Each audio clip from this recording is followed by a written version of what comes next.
जय हिंद मेरे प्यारे साथियों। तो आज मैं आप लोगों के सामने लाल किताब है जो हमारी आर्मी जीडी की, इसके मैं 50 सेट आप लोगों के सामने डेली लेके आने वाला हूँ। तो देखिए आज हम स्टार्ट करने वाले हैं सेट नंबर 1। तो इसका जो पहला क्वेश्चन है वो दे रखा है हमें 12 3 -6। तो यहाँ पर बताना क्या आएगा। तो देखिए हम स्टार्ट करते हैं। तो यहाँ पर 12 और 3 में देखते हैं तो यहाँ पर कितने का अंतर है भाई, 9 का अंतर है। फिर 3 से 6 गए तो यहाँ पर भी -9 का अंतर है। तो ऐसी 6 से जब हम यहाँ पर देखेंगे 9 के अंतर पर, तो यहाँ पर आंसर आ जाएगा हमारा कितना भाई, -15। ये था हमारा पहला क्वेश्चन। अब देखो दूसरा क्वेश्चन देखते हैं। 2 नल और एक टैंक क्रम से 10 घंटे में। ठीक है भाई, ये जो नल है वो तो 10 घंटे में और जो टैंक है वो 15 घंटे में भरते हैं। अब कह रहा है यदि दोनों नल एक साथ खोल दिए जाए तो टैंक भरने में कितना टाइम लगेगा। ठीक है, तो देखो इस क्वेश्चन में मिस्टेक दे रखी है। तो यहाँ पर ये नल 1 आएगा, ये नल 2 है और ये टैंक को भरते हैं। तो दोनों जब एक साथ भरेंगे तो कितना टाइम लेंगे।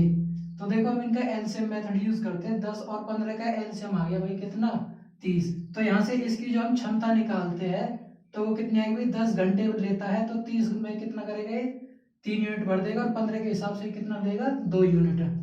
तो टोटल क्षमता हमारी टैंक की है वो है 30 यूनिट। और जो टाइम ले रहे हैं वो ले रहे हैं 3 और 2 दोनों मिलके 5। तो 5 के हिसाब से आ जाएगा हमारे पास कितना भाई, 6 घंटे। ठीक है, तो इधर देखिए हम करते हैं तीसरा क्वेश्चन।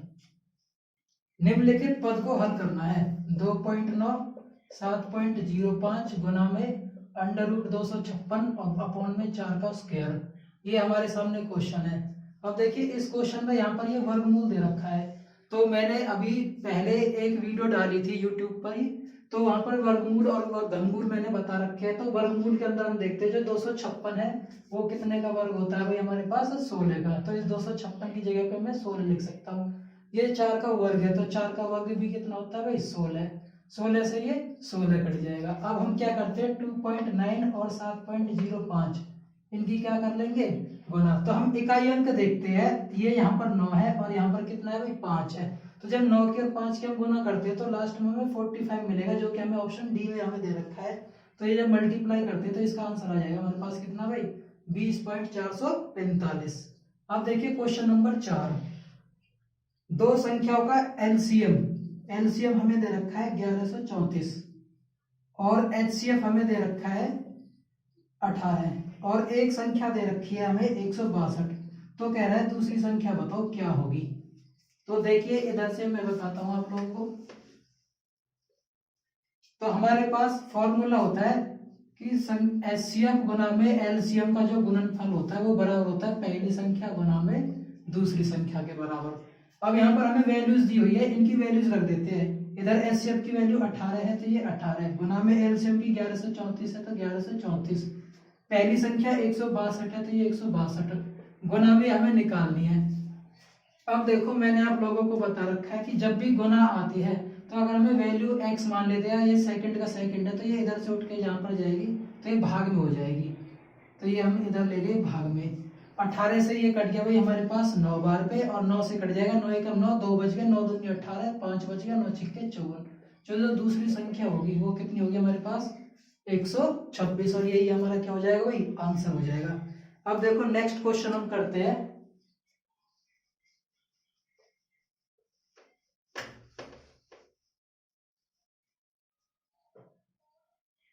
क्वेश्चन नंबर 5 हमारे पास, ए एक काम को 15 दिनों में करता है और बी उसी काम को 30 दिनों में करता है। अभी थोड़ी देर पहले मैंने आपको नल और टैंक वाला जो क्वेश्चन बताया था सेम उसी कंसेप्ट पर है। तो ये कह रहा है तो ए और बी दोनों मिलकर कितने दिन में करेंगे। तो वो दोनों नल के भरने वाला था उसी कंसेप्ट पे से। तो इनका भाई एलसीएम कितना आ जाएगा भाई हमारे पास, 30। तो 15 से इसकी इफिशियंसी हमने निकाली 2 और 30 से एक निकाली थे 1। अब यहाँ पर टोटल जो टाइम लिया उन्होंने लिया 30 घंटे और 2 और 1 ये टोटल हो गया पर 3। 3 से दोनों मिलकर कर देंगे तो 10 घंटे में कंप्लीट हो जाएगा। अगला क्वेश्चन है क्वेश्चन नंबर 6 हमारे पास कि 2/3 है, इसको हमें दशमलव के रूप में लिखना है। ठीक है, तो देखिए जब हम 2 को 3 से भाग देते हैं तो 2 तो कम है भाई, 3 से भाग नहीं जाएगा तो इसलिए हम क्या चढ़ा देते हैं, न जाने की 0 ये पॉइंट लगा के उतार लिया। 2 से 3 से हम जब 20 से भाग देते हैं डिवाइड करेंगे तो 2 3 6 18 है। तो कितना बचेगा 2। तो दोबारा से 2 बच गया, फिर 0 लेंगे हम, न जाने 0, फिर 3 6 18, फिर 2। तो ये सेम प्रोसेस रिपीट होता रहेगा। जब भी ये प्रोसेस ऐसे रिपीट होता है तो हम क्या करते हैं, जो संख्या दोबारा से रिपीट होती है उसके ऊपर हम क्या चढ़ा देते हैं भाई, बार, और यही हमारा क्या हो जाएगा, आंसर हो जाएगा। देखिए नेक्स्ट क्वेश्चन, एक वस्तु को खरीदा गया, खरीदने को बोलते हैं हम क्रिया मूल्य 140 रुपए में, और बेच दिया गया 168 रुपए में। तो पूछ रहा है लाभ या हानि प्रतिशत। अब आप लोग गलती क्या कर जाते हो जल्दबाजी में, 168 में से 140 घटा जाते हो तो 28% आंसर निकाल देते हो, जो कि क्या है, गलत है। भाई हमें हमारे पास जो लाभ या हानि हमेशा जो होती है वो किस पर होती है, हमेशा क्रिया मूल्य पर होती है। तो यहाँ से हम कंपेयर करेंगे इसको। तो देखिए इधर, तो लाभ या हानि, अब देखो 140 में खरीदा है और 168 में बेच रहा है, इसका मतलब 28 रुपए का क्या हुआ, उसे लाभ हुआ। अभी मैंने बताया था कि लाभ हानि हमेशा किस पे होती है, क्रिया मूल्य पर। क्रिया मूल्य कितना हमारे पास, 140 रुपए। तो ये 140 18 से कट गया ये 5 बार पर, तो 1/5 जो फ्रैक्शन की वैल्यू होती है वो कितने के बराबर होती है, 20% के बराबर होती है, और यही हमारा क्या दे देगा, आंसर दे देगा 20% लाभ। देखिए नेक्स्ट क्वेश्चन,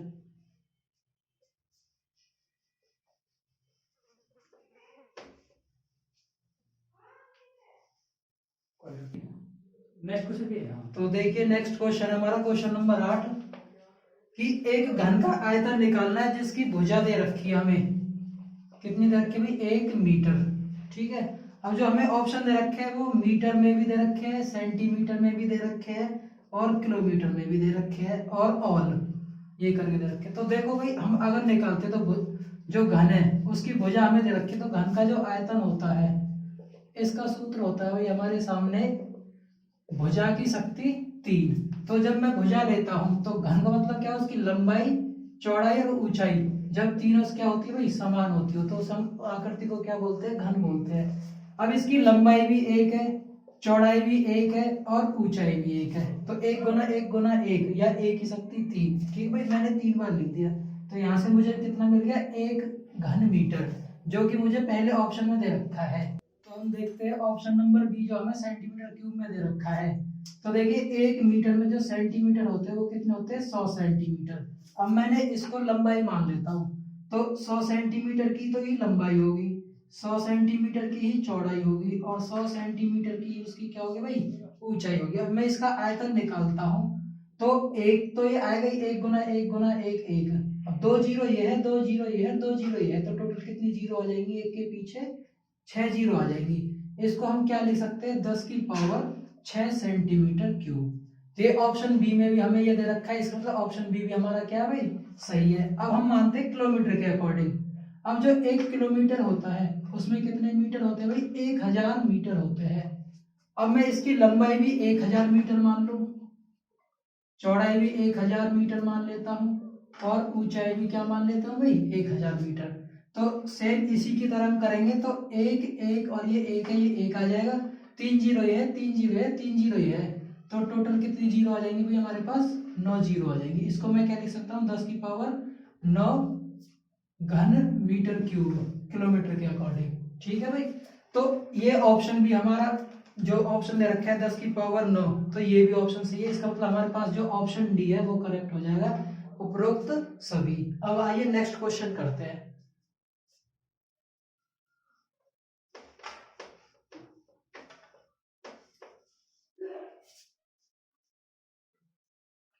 क्वेश्चन नंबर 9 दे रखा हमें, वर्गमूल के अंदर 225 बटे में 289।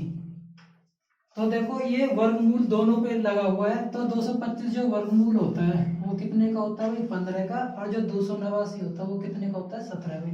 अब ये यहाँ पर हम देखते हैं कि ये कैंसिल आउट तो नहीं हो रहे, तो कैंसिल आउट भी नहीं हो रहे, तो इसलिए हम इसको एज इट इज छोड़ देंगे, और ये हमारा क्या दे देगा भाई, आंसर दे देगा 15/17। नेक्स्ट क्वेश्चन है 10वां हमारे पास, ये कह रहा है एक मीनार की जो छाया है, ये हमने मीनार मान लिया भाई ए और बी, इसकी जो छाया वो जमीन पर पड़ेगी भाई ऐसे। ये कह रहा है इसकी ऊंचाई के बराबर है। अगर मैंने इसकी ऊंचाई सपोज करो यहां से लेकर यहां तक ये x मीटर मानी है, तो इसकी जो ये परछाई आई है ये भी क्या है, x मीटर है। तो यहां से लेकर यहां तक की जो वैल्यू ये भी कितनी हो जाएगी, x मीटर। ये पॉइंट मान लेता हूँ जमीन पर कोई c। तो ये कह रहा है इनकी ऊंचाई बराबर है, तो कह रहा देखने शिखर से देखने पर, तो जब भी हम शिखर से नीचे देखते हैं, नीचे से शिखर की तरफ देखते हैं, तो इस जो कोण बनता है तो यहाँ पर हम बोलते हैं इसको ओनियन कोण।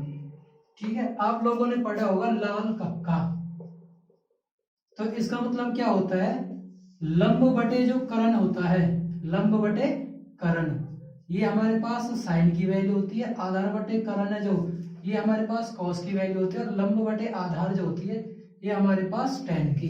अब देखो हम इस टाइप के क्वेश्चंस भी क्या करते हैं, जो हमें वैल्यूज दी होती है उनको हम कंपेयर करते हैं। तो यहाँ पर मैंने देखा भाई ये ए बी की वैल्यू हमें पता है और ए सी की वैल्यू हमें पता है, तो ए बी बटे में ए सी। अब देखो ये क्या हमारे पास लंब, ये आधार, तो ये क्या हो जाएगा भाई हमारे पास कर्ण। ठीक है, 90 डिग्री का कौन बनेगा, तो ये जो कौन बना ए बी अपॉन में ए सी लंब बटे आधार, वो बना हमारे पास tan, और जो ये कौन बनता है इसको हम मान लेते हैं थीटा। तो ये हो गया वैसे हमारे पास थीटा, ए बी की वैल्यू भी x और ए सी की वैल्यू भी x बराबर tan थीटा, x से x कट गया, तो ये जो वैल्यू आई वो आई 1। अब हम टेबल में देखते हैं tan थीटा जो 1 होता है वो हमेशा थीटा कितने डिग्री पर होता है, 45 डिग्री पर होता है, तो यही हमारा क्या आ जाएगा, आंसर आ जाएगा। नेक्स्ट क्वेश्चन देखो,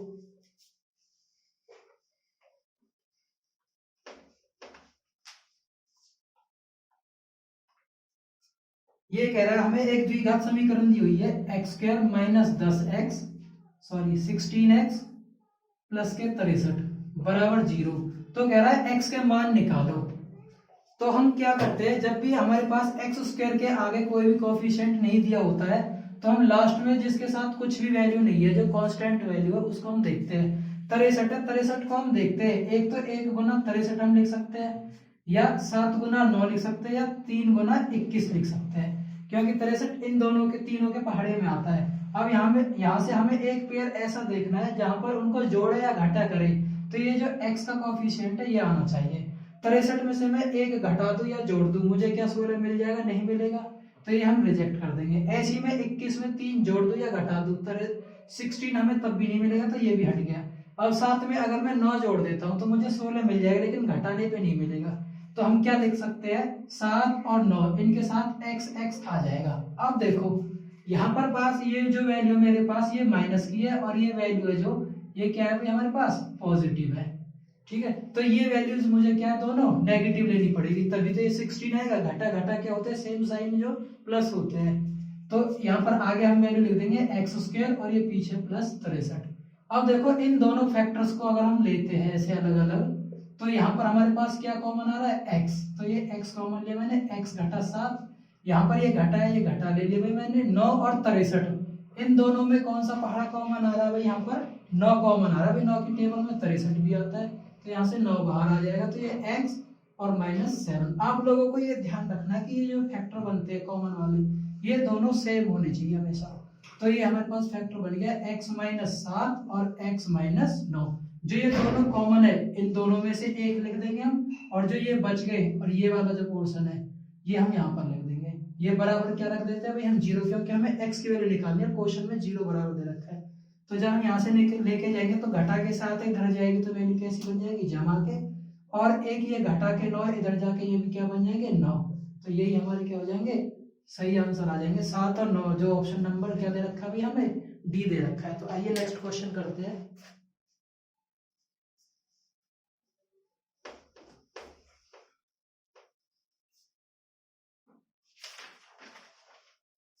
ये कह रहा है एक क्रिकेट खिलाड़ी 14 पारियों में 30 की रन से औसत से रन बनाता है, तो अगली पारी वो कितने रन बनाए ताकि औसत 32 हो जाए। अब देखो ये औसत है, औसत का मैंने आप लोगों को फॉर्मूला बता रखा है कि परीक्षणों का कुल योग और बटे में प्रेक्षणों की कुल संख्या, ये निकालने का सूत्र होता है औसत का। ठीक है भाई, अब हमें यहाँ पर योग निकालना है। अब हमें कुल संख्या दे रखी है 14 पारी है और औसत दे रखा है 14 रन, तो हम योग निकाल सकते हैं यहाँ से। तो देखिए 14 पारी में उसने जो औसत से रन बनाए वो कितने के रन से औसत बनाए, 30 के से, तो उसने कुल रन कितने बनाए हुए हमारे पास,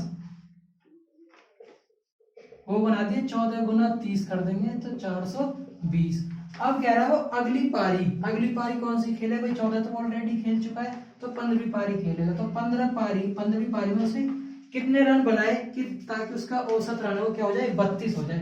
औसत हमें कितना दे रखा है भाई 32 यहाँ पर अगली पारी के हिसाब से। तो 15 गुना 32 करेंगे तो यहाँ पर आ जाएगा 15 दूनी 30 और 15 3 45 और 3 कितना होगा भाई 48। मतलब कितने रन होने चाहिए उसके 480। अब देखो उसने पहले 420 बना चुका है, 480 पे पहुंचने के लिए उसे कितने रन और बनाने पड़े भाई 60 रन। तो इसी आंसर हमारा आ जाएगा। नेक्स्ट क्वेश्चन है जो 43। ए एक काम को 10 दिन में करता है और ए और बी दोनों मिलकर उसी काम को 6 दिन में करते हैं। तो कह रहा है बी अकेला कितने दिन में करेगा। तो हम एलसीएम मेथड यूज करेंगे, जो मैंने स्टार्टिंग में 2 क्वेश्चन कराए थे उन्हीं के तरह। 6 का और 10 का जो एलसीएम आएगा वो कितना आएगा हमारे पास 30। 10 से 30 कट गए, एफिशिएंसी 3 आ गया। 6 से 30 कट गए 5 बार पर इस बी की ए और बी दोनों की मिलके एफिशिएंसी आ गई 5। अब बात आई अकेले, देखो दोनों मिलके जब काम करते तो करते 5 और ए अकेला करता है 3। इसका मतलब जो बी की एफिशिएंसी बची वो कितनी हो जाएगी 5 - 3 करेंगे तो 2 बचेगी हमारे पास। और कुल काम कितना हमारे पास 30। तो 30 बटे में बी की हमारे पास एफिशिएंसी कितनी है 2 निकल गई। तो ये कितने दिन में कर देगा इसको 15 दिनों में कर देगा इसको अकेला। तो ये हमारा आंसर आ जाएगा। नेक्स्ट क्वेश्चन देखो,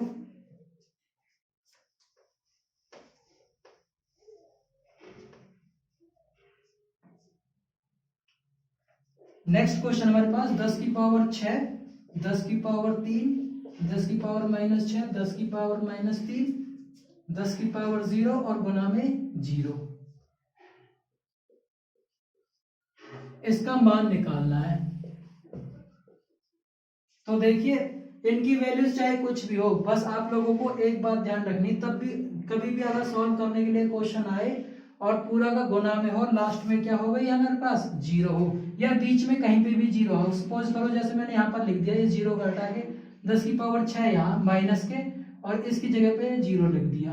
तो जरूरी नहीं लास्ट में 0 है, 0 कहीं पे भी आ सकता है, लेकिन कंडीशन ये होनी चाहिए कि सभी जगह क्या हो भाई ये गुना के निशान हो। ठीक है, तो कभी भी 0 अगर गुना में आता है तो हमारा आंसर कितना आ जाएगा भाई 0 आ जाएगा। नेक्स्ट क्वेश्चन देखिए, एक आदमी बैंक से 12% की क्या करता है भाई दर से 20,000 रुपए उधार लेता है। तो कह रहा है 1 साल बाद उसे कितने रुपए चुकाने पड़ेंगे। तो देखो भाई उसने उधार लिया है रुपए हमारे उसने बैंक से, तो क्या करेगा मूल तो उसे देना पड़ेगा ही पड़ेगा, साथ में उसे क्या देना पड़ेगा भाई ब्याज। तो जब भी मूल साथ में ब्याज अगर जोड़ते हैं तो इस कंडीशन को हम बोलते हैं मिश्र धन। तो आप लोगों से पूछा है कि उसे कितना मिश्र धन देना होगा। तो हमारे पास ब्याज निकालने का सूत्र होता है मूलधन गुना के दर गुना के समय बटे में 100। तो यहाँ से हमें इसका क्या निकाल देते हैं ब्याज निकाल देते हैं। तो मूल कितना हमारे पास 20,000 रुपए, दर कितनी है 12 और समय 1 साल के लिए बटे में 100। 2 जीरो से 2 जीरो, 12 दूनी 24, ये 2 जीरो थे ये 2 जीरो। तो 2400 रुपए उसे क्या है ब्याज के रूप में देने पड़ेंगे और साथ में मूल भी देना पड़ेगा। मूल कितना भाई 20,000। तो 20,000 में हमें 2400 रुपए और देने हैं, तो कुल रुपए कितना देना पड़ेगा उसे 22,400 रुपए। तो आज के सेशन में बस इतना ही, धन्यवाद।